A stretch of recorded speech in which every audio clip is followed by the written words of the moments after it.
GPS പേരിൽ കേരളത്തിലെ commercial വാഹന ഉടമകളെ കൊള്ളയടിക്കുന്നതായി പരാതി. 2019 GPS സംവിധാനം നിലവിൽ വന്നപ്പോൾ അന്നു പറഞ്ഞു കേട്ടത് വാഹനത്തിൽ വെച്ച് എന്തെങ്കിലും ഒരു അത്യാവശ്യമുണ്ടായാൽ, ഒരു അപകടം സംഭവിച്ചാൽ വാഹനത്തിലെ പാനിക് ബട്ടണിൽ അമർത്തിയാൽ അവിടേക്ക് പോലീസും മോട്ടോർ വാഹന വകുപ്പും ഓടിയെത്തുമെന്നാണ്. പക്ഷേ ഇവരാരും എത്തുന്നില്ല എന്നതിലുപരിയായി ഇതൊക്കെ നിരീക്ഷിക്കാൻ ഒരു കൺട്രോൾ റൂം പോലും ഇല്ല എന്നുള്ളതാണ് നിലവിലെ അവസ്ഥ.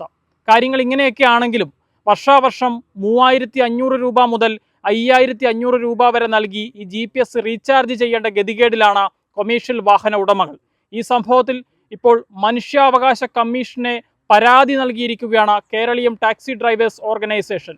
ഇവരുടെ പരാതിയിൽ അടിസ്ഥാനമുണ്ടെന്നും ചൂഷണം നടക്കുന്നുണ്ടെന്നും മനസ്സിലാക്കിയ മനുഷ്യാവകാശ കമ്മീഷൻ ട്രാൻസ്പോർട്ട് കമ്മീഷണറോട് റിപ്പോർട്ട് തേടിയിരിക്കുകയാണ്. 2019 തൊട്ട് ഇതൊരു ചൂഷണം മാത്രമല്ല, അല്ലെങ്കിൽ ഇതൊരു തട്ടിപ്പ് എന്ന് മാത്രമല്ല നമുക്ക് പറയുന്നത്, ഇതൊരു കൊള്ളയാണ്. സുരക്ഷയുടെ പേരിൽ നടപ്പാക്കിയത് സുരക്ഷിതവും സുഗമമായി പോകേണ്ട ഒരു സംവിധാനം ഒരു തട്ടിപ്പിൻ്റെ വഴിയിലേക്കാണ് 2019 തൊട്ട് കൊണ്ടുപോകുന്നുകൊണ്ടിരിക്കുന്നത്. ഈ GPS എന്ന് പറയുന്ന സംവിധാനം ഞങ്ങൾക്ക് അതിനോട് വിയോജിപ്പൊന്നുമുള്ളവരല്ല, ഞങ്ങൾ അതിനോട് പൂർണ്ണമായും യോജിക്കുന്നവരാണ്.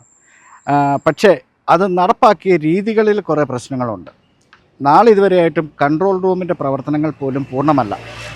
നാളിതുവരെ ഈ സമയം വരെയും കൺട്രോൾ റൂമുകളുടെ പ്രവർത്തനം പൂർണ്ണമല്ലാതെ 2019 തൊട്ട് ഞങ്ങളിൽ നിന്നും ഭീമമായ തുകയാണ് ഈ റീചാർജ് എന്ന പേരിൽ വാങ്ങിക്കൊണ്ടിരിക്കുന്നത്. ഇല്ലാത്ത സംവിധാനത്തിൻ്റെ പേരിൽ ഞങ്ങളെ ചൂഷണം ചെയ്യുന്ന ഈ മോട്ടോർ വാഹന വകുപ്പിൻ്റെ നടപടി, അതിൻ്റെ പിന്നിൽ ഒരു വലിയ ശക്തികളുണ്ടെന്ന് തന്നെയാണ് ഞങ്ങൾ മനസ്സിലാക്കുന്നത്. കാരണം കെൽട്രോൺ പോലുള്ള സർക്കാർ സംവിധാനങ്ങളെ മാറ്റി നിർത്തിക്കൊണ്ട് 74ഓളം വരുന്ന സ്വകാര്യ കമ്പനികൾക്ക് ഇതിൻ്റെ വിൽപ്പനയും മറ്റു കാര്യങ്ങളും ഏൽപ്പിച്ചത് അതൊരു വലിയ തട്ടിപ്പാണ്. ആ തട്ടിപ്പിൻ്റെ പിന്നിൽ അന്നത്തെ മന്ത്രിമാർക്കൊക്കെ പങ്കുണ്ട് എന്ന് തന്നെയാണ് ഞങ്ങൾ കരുതുന്നത്. അന്ന് ഇതിൻ്റെ തുടക്കം ശശീന്ദ്രൻ എന്ന് പറയുന്ന മന്ത്രിയായിരുന്നു. അദ്ദേഹം മാറി കഴിഞ്ഞപ്പോൾ ആൻ്റണി രാജു വരുന്നു. ഈ ആൻ്റണി രാജു വന്നതിന് ശേഷമാണ് ഇത് പരിപൂർണമാക്കിയത്. എന്നാൽ അന്ന് അദ്ദേഹത്തിൻ്റെ ഒരു പത്രസമ്മേളനത്തിലൊക്കെ അദ്ദേഹം പറഞ്ഞിരുന്നു GPS ഇല്ലെങ്കിൽ വാഹനങ്ങൾക്ക് ഫിറ്റ്നസ് നൽകില്ല എന്നുള്ളത്. എന്നാൽ എന്തുകൊണ്ട് അദ്ദേഹം ഈ GPS ഇല്ലെങ്കിൽ വാഹനങ്ങൾക്ക് ഫിറ്റ്നസ് നൽകില്ല എന്ന് പറഞ്ഞ ആൾ ഇത് പൂർണ്ണമാക്കാനായിട്ട് അദ്ദേഹം ഇരുന്ന കാലങ്ങൾ പോലും ശ്രമിച്ചില്ല എന്നുള്ളത് നമ്മൾ ഒന്ന് ആലോചിക്കേണ്ട കാര്യമല്ലേ. അപ്പോൾ അദ്ദേഹം പോയി കഴിഞ്ഞാൽ ഇതിൻ്റെ കാര്യം കഴിഞ്ഞു എന്നാണ് അദ്ദേഹം കരുതിയിട്ടുള്ളത്. ഞങ്ങൾ വ്യക്തമായിട്ട് ഞങ്ങളിത് മനുഷ്യാവകാശ കമ്മീഷനിലേക്ക് ഈ വിഷയം എത്തിച്ചിരിക്കുകയാണ്. കാരണം അവർക്ക് കൃത്യമായി ബോധ്യപ്പെട്ടിട്ടുണ്ട്. അതിൻ്റെ അടിസ്ഥാനമാക്കിക്കൊണ്ട് ട്രാൻസ്പോർട്ട് കമ്മീഷണർക്ക് 4 ആഴ്ചയ്ക്കുള്ളിൽ മറുപടി നൽകാൻ കമ്മീഷൻ ആവശ്യപ്പെട്ടിരിക്കുന്നു. ഈ ഒരു സംവിധാനം നിലവിൽ വന്നപ്പോൾ ആദ്യം പറഞ്ഞു കേട്ടത് വാഹനങ്ങളെല്ലാം പാനിക് ബട്ടണുകൾ വെക്കും, ആ പാനിക് ബട്ടണിൽ അമർത്തിയാൽ, ഒരു ആവശ്യം വന്ന് അമർത്തിയാൽ അവിടേക്ക് പോലീസ് മോട്ടോർ വാഹന വകുപ്പൊക്കെ ഓടിയെത്തുമെന്നാണ് പറഞ്ഞത്. പക്ഷേ ഇന്നേ വരെ അങ്ങനൊരു സംഭവം എവിടെയും കാണാൻ സാധിച്ചിട്ടില്ല. ഇത് നമ്മളിപ്പോൾ പാനിക് ബട്ടൺ എന്നല്ല, എന്ത് ഞെക്കിയാലും ഒന്നും കിട്ടുകയില്ലാത്ത ഒരു അവസ്ഥയിലാണ് ഈ സാധനം ഇതിൻ്റെ അകത്ത് വെച്ചിട്ടുള്ളത്. ആ ഒരു സന്ദേശം ശരിക്കും ഈ കൊമേഴ്ഷ്യൽ വിഭാഗം ഉടമകളും തൊഴിലാളികളും ഏറ്റെടുത്തിരുന്നു എന്നുള്ളതാണ്. കാരണം നമ്മുടെ ജീവനും സ്വത്തിനും ഒരു സംരക്ഷണം കിട്ടുന്ന ഒരു സംവിധാനമാണെങ്കിൽ തീർച്ചയായിട്ടും ഇത് ആവശ്യമാണ് എന്ന് തന്നെയാണ് ഞങ്ങൾ കരുതി ഇതിലേക്ക് വന്നത്. പക്ഷേ ഞങ്ങളത് ഈ 2019 തൊട്ട് ഇന്ന് ശരിയാവും നാളെ ശരിയാവും എന്നുള്ള കാരണത്താൽ ഇന്ന് 6 വർഷമായി. ഈ വലിയൊരു തട്ടിപ്പ് ഈ നാട്ടിൽ നടക്കുന്നത് 6 വർഷമായി. ഈ 6 വർഷമായിട്ടും ഇവിടുത്തെ ഇൻ്റലിജൻസ് വിഭാഗമാവട്ടെ, വിജിലൻസ് ആവട്ടെ, ഇതുപോലുള്ള നമ്മളുടെ ഈ ഇതുമായി ബന്ധപ്പെട്ടിട്ടുള്ള അന്വേഷണ വിഭാഗങ്ങൾ ഒന്നും തന്നെ ഇത് കാണുന്നില്ല. അവർ കണ്ണടയ്ക്കുന്നതിൻ്റെ കാരണം എന്താണെന്ന്. അതുപോലെ തന്നെ ഇവിടുത്തെ ട്രേഡ് യൂണിയനുകൾ, മുഖ്യധാര രാഷ്ട്രീയ പാർട്ടികളുടെ ട്രേഡ് യൂണിയനുകളൊക്കെ, അതിലെ അംഗങ്ങളൊക്കെ ഇത് പിടിപ്പിച്ചിട്ടുണ്ട്. അവരൊക്കെ പലരും ഈ നേതാക്കന്മാരോടൊക്കെ ആവശ്യപ്പെട്ടിട്ടുണ്ട്, ഇത് ഞങ്ങളെ കൊണ്ട് താങ്ങാൻ പറ്റുന്ന കാര്യമല്ല, ഭീമമായ റീചാർജിങ് സംവിധാനം, ഡിവൈസിൻ്റെ വില, ഞങ്ങളുടെ വാഹനം ഫിറ്റ്നസ് എടുക്കാൻ പറ്റുന്നില്ലെന്നൊക്കെ പറഞ്ഞിട്ടും നാളെ ഇത് വരെയായിട്ട് ഇവിടെ വലിയ തൊഴിലാളി സ്നേഹങ്ങൾ പറയുന്ന ഒരു ട്രേഡ് യൂണിയനുകളും രംഗത്ത് വന്നിട്ടില്ല. എന്നാലും ഞങ്ങളുടെ ഇടയിൽ രാഷ്ട്രീയമോ ജാതിയോ മതമോ ഒന്നുമില്ലാതെ സ്വതന്ത്രമായി പ്രവർത്തിക്കുന്ന ഒരു ട്രേഡ് യൂണിയനാണ് ഞങ്ങൾ. അപ്പോൾ ഞങ്ങളുടെ തൊഴിലാളികളുടെ വിഷമങ്ങൾ ഞങ്ങൾ കൃത്യമായി മനസ്സിലാക്കിക്കൊണ്ട് തന്നെയാണ് ഞങ്ങൾ അധികാരികളുടെ മുന്നിലെത്തിയതും ആ അധികാരികളെ പല ആവർത്തി ഞങ്ങൾ ഈ വിഷയങ്ങൾ ചൂണ്ടിക്കാട്ടി ബോധ്യപ്പെടുത്തിയിട്ടും അവരുടെ ഭാഗത്തു നിന്നും ഞങ്ങൾക്ക് നീതി ലഭിക്കാതെ വന്നപ്പം ഞങ്ങൾ മനുഷ്യാവകാശ കമ്മീഷനിലേക്ക് പോയി.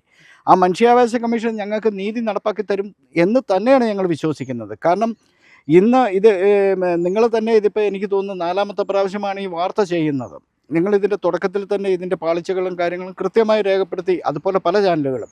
പക്ഷേ ഇതൊക്കെ കണ്ടിട്ടും ഒരു ചെറുവിരൽ അനക്കാത്തതിൻ്റെ പിന്നിൽ ഇതുപോലുള്ള ട്രേഡ് യൂണിയൻ നേതാക്കന്മാർക്കും അല്ലെങ്കിൽ മന്ത്രിമാർക്കും ഒക്കെ ഭരണസ്ഥിരാ കേന്ദ്രങ്ങളിൽ ഇരിക്കുന്ന ഉദ്യോഗസ്ഥന്മാർക്കും എല്ലാവർക്കും ഈ സ്വകാര്യ കമ്പനികളുടെ കൈക്കൂലി അല്ലെങ്കിൽ കൈമടങ്ങ് കിട്ടുന്നുണ്ടെന്ന് തന്നെയാണ് ഞങ്ങൾ വിശ്വസിക്കുന്നത്. നിലവിൽ നമ്മളുടെ ആവശ്യം എന്താണ്? ഇപ്പം ഈ ഒരു കൺട്രോൾ റൂം പോലും ഇല്ല എന്ന് പറയുന്നു.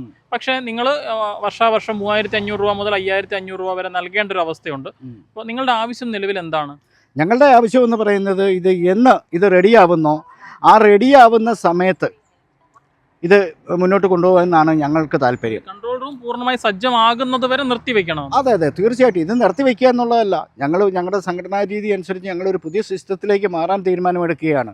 കാരണം മോട്ടോർ വാഹന വകുപ്പിലെ ഉദ്യോഗസ്ഥന്മാർ ഫിറ്റ്നസ്സിന് ചെല്ലുമ്പോൾ റീചാർജ് ചെയ്തില്ല എന്ന കാരണത്താൽ ഇനി ഞങ്ങളുടെ വാഹനങ്ങൾ മുടക്കാനാണ് ഇവരുടെ തീരുമാനമെങ്കിൽ ഞങ്ങളുടെ സമരം ഞങ്ങൾ ശക്തിപ്പെടുത്തുക മാത്രമല്ല അതിനോട് യോജിക്കാൻ ഞങ്ങൾ തയ്യാറാവില്ലെന്നേ. ഇല്ലാത്ത ഒരു സംവിധാനത്തിൻ്റെ പേരിൽ ഞങ്ങളെ ചൂഷണം ചെയ്യുന്ന പോരാഞ്ഞിട്ട് ഞങ്ങളുടെ ഉപജീവനം കൂടി മുടക്കുന്ന ഒരു രീതിയിലേക്ക് ഇവിടുത്തെ ഉദ്യോഗസ്ഥർ മാറിയാൽ അത് തടയാൻ വേണ്ടി എന്ത് മാർഗവും ഞങ്ങൾ സ്വീകരിക്കും. കാരണം ഇത് സാധാരണക്കാരന് ജീവിക്കണം, അത് ജീവിക്കാൻ അനുവദിക്കാത്ത ഒരു രീതിയിലാണ് മോട്ടോർ വാഹന വകുപ്പിൻ്റെ ഓരോ നടപടികളും വരുന്നത്. ആ നടപടികളെ എല്ലാം ത്യജിച്ചുകൊണ്ട് ഞങ്ങൾ വീണ്ടും ഈ സർവീസ് മേഖലയിൽ സർവീസ് ചെയ്യുമ്പം വീണ്ടും ഞങ്ങളെ ക്രൂശിക്കുന്ന ഒരു നിലപാട് സ്വീകരിക്കുന്ന ഉദ്യോഗസ്ഥന്മാരാണേലും ആരാണെന്ന് പറഞ്ഞാലും അതിനെതിരെ ശക്തമായി ഞങ്ങൾ എതിർക്കും. അതിന് ഞങ്ങൾക്ക് ഇനി ശക്തി കുറവാണെങ്കിൽ മറ്റുള്ള സംഘടനകളെ ഇത് പറഞ്ഞ് ബോധ്യപ്പെടുത്തി അവരെയും കൂടി ചേർത്ത് നിർത്തിക്കൊണ്ട് ഞങ്ങളിത് പോരാടും. കാരണം ഞങ്ങൾക്ക് ജീവിക്കാൻ മറ്റ് മാർഗ്ഗങ്ങളില്ലാത്ത ഒരു അവസ്ഥയിലേക്കാണ് ഈ മോട്ടോർ മേഖലയെ കൊണ്ടെത്തിക്കുന്നത്. അതിനോട് യോജിച്ച് പോകാൻ കഴിയില്ല. ഇതിപ്പം ഈ ഡിവൈസിൻ്റെ ഈ റീചാർജുമായി ബന്ധപ്പെട്ടിട്ട് ഇന്നിപ്പോൾ ഉദ്യോഗസ്ഥന്മാർ ഇത്രയും കടുംപിടുത്തം പിടിക്കുന്നു. എന്ത് മാനദണ്ഡം അല്ലെങ്കിൽ എന്ത് അടിസ്ഥാനമാക്കിക്കൊണ്ടാണ് ഇവർ ഇതുപോലുള്ള സ്വകാര്യ കമ്പനികളുടെ ഒരു ഇത് കിട്ടുകയുണ്ട് ഈ കാര്യങ്ങൾ ചെയ്തു കൊടുക്കുന്നത്? അവർക്ക് തന്നെ അറിയാമല്ലോ കൺട്രോൾ റൂമുകൾ പൂർണ്ണമല്ല എന്നുള്ളത്. അതൊക്കെ ഒരു മാനുഷികമായ പരിഗണന കാണിക്കേണ്ടതാണ് ഉദ്യോഗസ്ഥന്മാർ. എന്നാൽ ചില സ്ഥലങ്ങളിലെ ഉദ്യോഗസ്ഥന്മാർ ഇതിനോട് വാശി പിടിക്കുന്നതിൻ്റെ കാരണം അവരുടെയൊക്കെ പോക്കറ്റിൽ ഇതിൻ്റെ കൃത്യമായ ആ വിഹിതം എത്തുന്നു എന്നുള്ളതിൻ്റെ തന്നെയാണ്. ഇനിയിപ്പോൾ അങ്ങനെ ആ ഒരു പേരിൽ തൊഴിലാളികളെ തടഞ്ഞാൽ അതിനെ ഞങ്ങൾ പ്രതിരോധിക്കും. അത് ഓരോ ദിവസവും ഞങ്ങളുടെ തൊഴിലും മുടക്കുന്നതുമായി ബന്ധപ്പെട്ടിട്ട് ഈ ഉദ്യോഗസ്ഥരിൽ നിന്ന് തന്നെ ഞങ്ങളുടെ ഉപജീവനം മുടക്കിയതിനുള്ള ജീവിതാംശം വാങ്ങിയെടുക്കുന്നതിന് ഞങ്ങൾ കോടതിയെ സമീപിക്കും. കാരണം അങ്ങനെ വിടില്ല ഞങ്ങളിത്. ഇവിടെ കേരളത്തിൽ പൊതുനിരത്തുകളിൽ ഓടുന്ന സാധാരണക്കാരായ തൊഴിലാളികളെ ഇനി ക്രൂശിക്കാനായിട്ട് അനുവദിക്കത്തില്ല, സമ്മതിക്കത്തില്ല.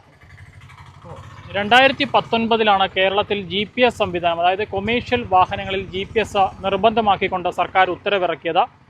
വാഹനങ്ങളെല്ലാം പാനിക് ബട്ടൺ അടക്കം ഘടിപ്പിക്കുന്നു. എന്തെങ്കിലും ഒരു അത്യാവശ്യ ഘട്ടമുണ്ടായാൽ ഈ പാനിക് ബട്ടണിൽ അമർത്തിയാൽ ആ വാഹനം എവിടെയാണോ ഉള്ളത് അവിടേക്ക് പോലീസും മോട്ടോർ വാഹന വകുപ്പും അടക്കം ഓടിയെത്തും എന്നുള്ളതായിരുന്നു ആദ്യഘട്ടങ്ങളിൽ പറഞ്ഞു കേട്ടിരുന്നത്. പക്ഷേ ഇതിൻ്റെ കൺട്രോൾ റൂമുകൾ പോലും നിലവിൽ ഇതുവരെ പൂർണ്ണമായി സജ്ജമാക്കിയിട്ടില്ല എന്നുള്ളതാണ് യാഥാർത്ഥ്യം.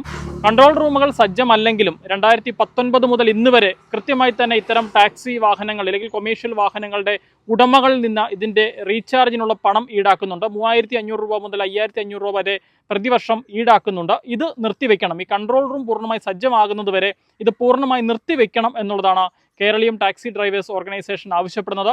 മനുഷ്യാവകാശ കമ്മീഷൻ നിലവിൽ ഇവരുടെ പരാതിയിൽ കേസെടുത്ത ട്രാൻസ്പോർട്ട് കമ്മീഷണറോട് റിപ്പോർട്ട് തേടിയിട്ടുണ്ട്. കോട്ടയത്ത് നിന്നും അരുൺ മലയിലിനൊപ്പം Rahul Irumpukuzhi, focus news TV.